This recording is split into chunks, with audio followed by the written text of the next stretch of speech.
দেখো বন্ধুরা, আজকে আমি ছোলার শাক রান্না করছি। ছোলার শাক ভালো করে ধুয়ে বেছে তারপরে কেটে নিয়েছি, তার সাথে বেগুনও দিয়েছি, না তো একটু নরম হবে না শাকটা। ছোলার শাকটা একটু খসখসে। কড়াইয়ের মধ্যে রসুন আর কাঁচা লঙ্কা দিয়ে দিয়েছিলাম,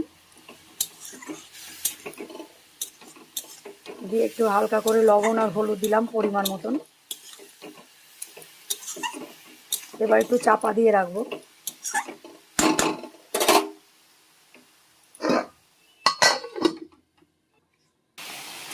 দেখো, একটু আদাও দিয়ে দিলাম, মেশিনে ঘষে একটু আদা দিয়ে দিলাম এর মধ্যে। ছোলার শাকে আদা দিলে খেতে ভালো লাগে।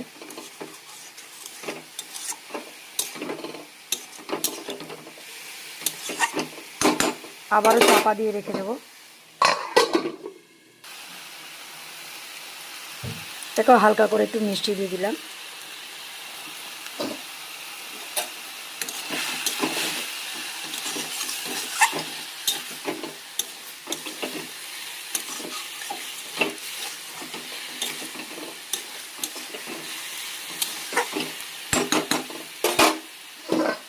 আবারও চাপা দেবো, একবার করে নেড়ে দেবো খুন্তি দিয়ে, একবার করে চাপা দিয়ে দেবো।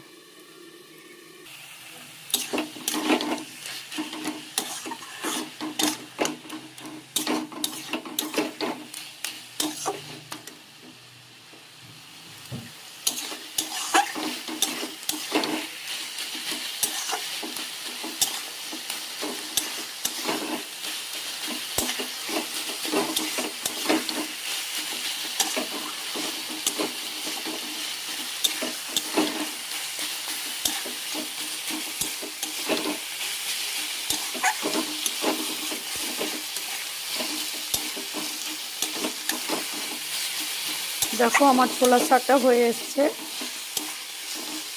আর একটু রসটা টানবে।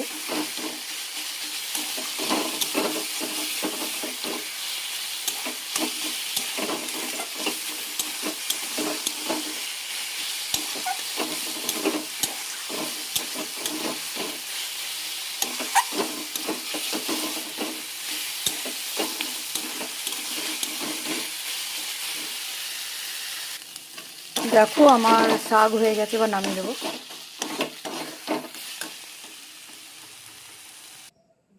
দেখো, আমার ছোলার শাকের রেসিপিটা হয়ে গেছে। এখানে ব্লগটা শেষ করলাম। Bye bye.